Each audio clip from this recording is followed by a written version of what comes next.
Hey guys, Average Joe Arms here, and I wanted to bring a little follow-up video for you guys. Maybe you've seen my previous videos just about a week ago. Maybe you haven't. So basically, me and Miss Average Joe Arms got ourselves some 22s for our anniversary, and we finally got to take them to the range. And I wanted to give you guys, just a little rundown how it went, our thoughts on them, and stuff like that. So. First of all, this is mine, and it is a Ruger Mark IV. 2245 is the model they call it, and basically that is the grip angle. Makes it more of a 1911 grip angle instead of that really weird Mark III, Mark IV non-2245 angle. So, just did a few little modifications, which is this halo on the back and this compensator on the front. Both very inexpensive. Got both of them on eBay. I threw on an optic I had laying around the house, which is the Zulus yoke. This is probably coming off, putting something else on it. But it worked great for now. I do have a trigger coming for it and a magazine disconnect delete. So I'm excited about that.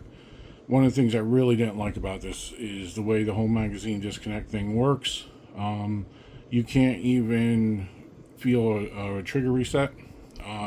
You can't take the mag out. I'll show you guys. So now I'm going to show you it's empty. No mag in it. Magazine's empty.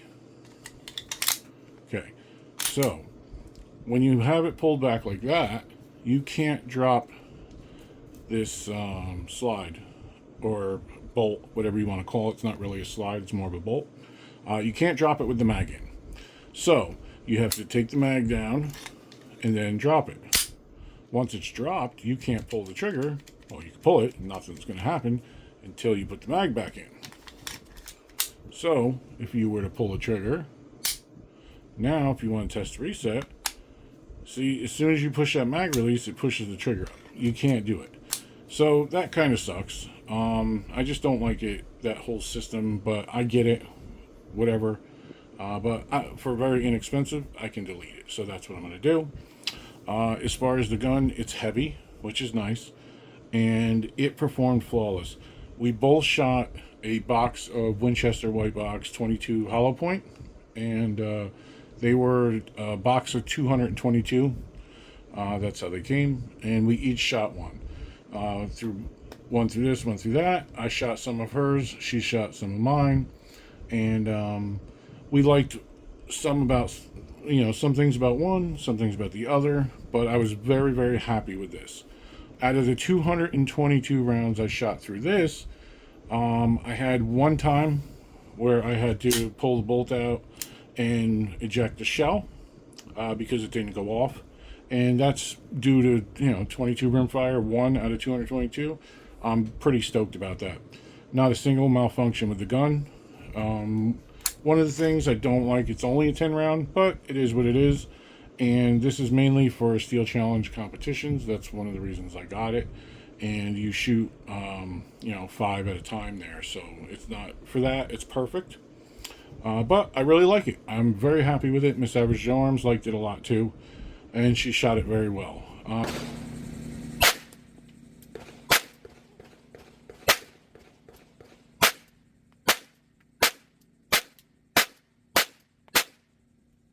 She shot it more accurately than her gun, which is to be expected. This is made for a competition gun. It's heavier, so the recoil's a little easier, and we both really liked it. I really liked it. She really liked it. Very happy with it. So you're going to see some footage.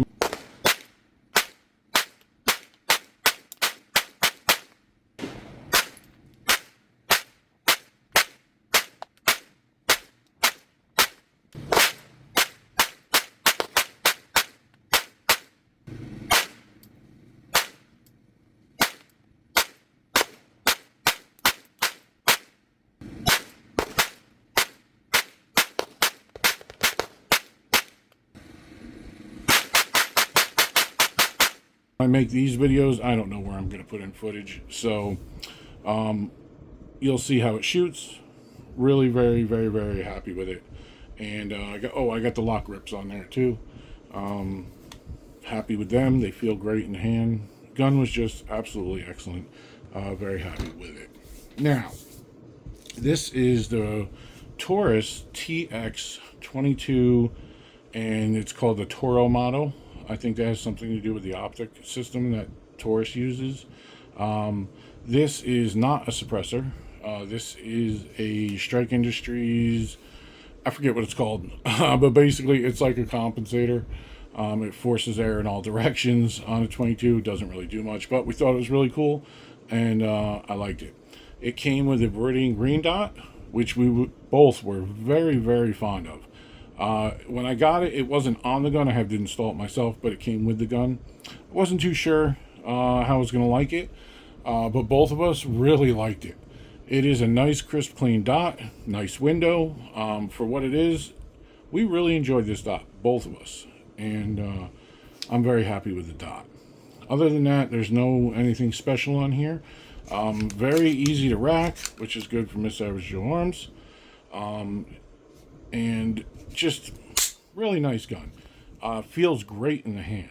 The ergonomics on this is excellent. We both really enjoyed shooting this.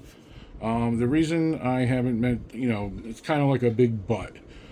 The gun itself is reliable and shot great. What I don't like and what was not reliable are these magazines.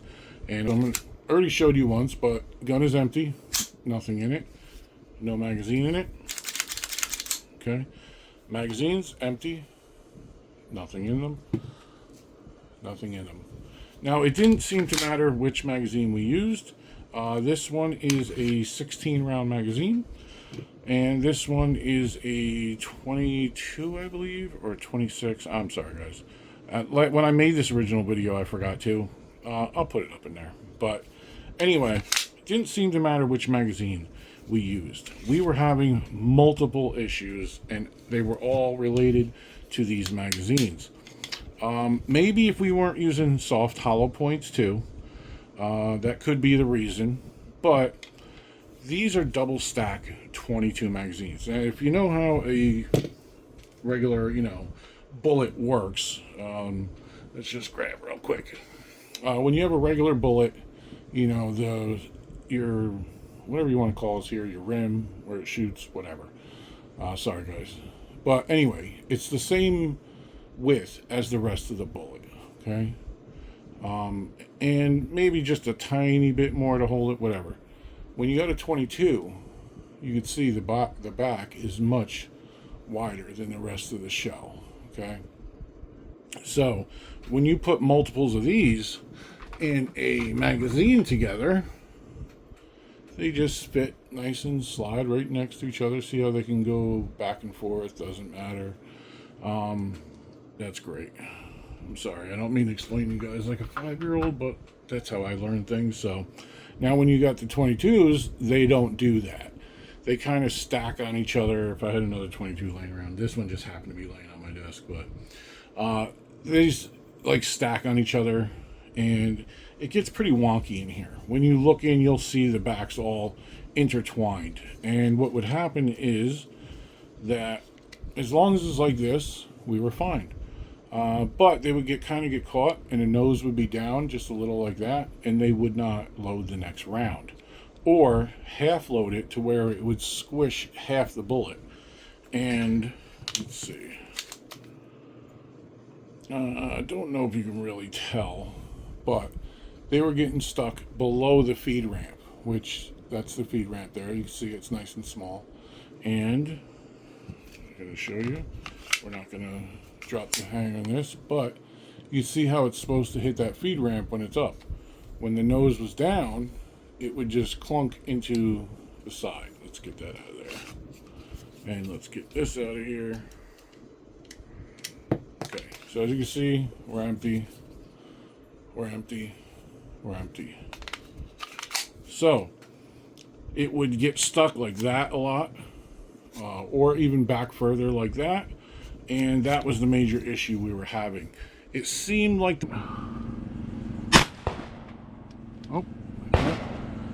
failure to load. You can see the bullet is nosedived.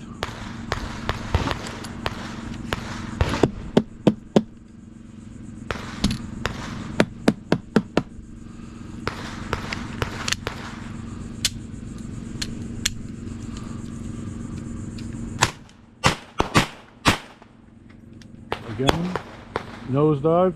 You know, these are hollow points. It's not what I meant to buy, but they were inexpensive, so I assumed they weren't. And as you can see, we squished one. Honestly, this is a mag issue.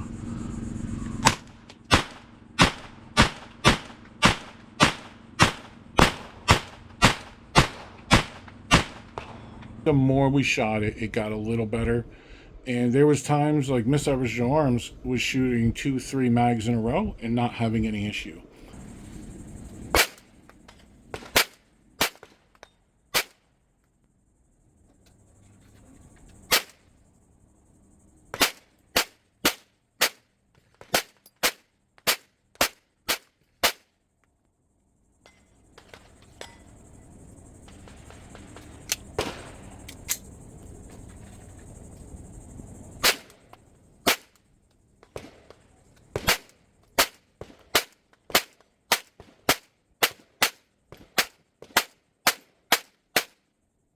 And then there was times where, like, I was shooting it in the beginning because I had to sight it in, where it was happening 5-6 times per mag.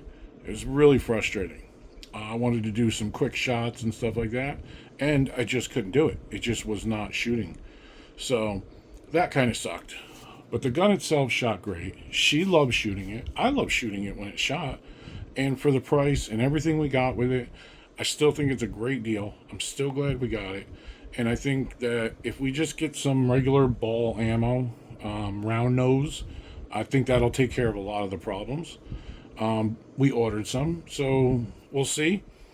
But both of us are very happy.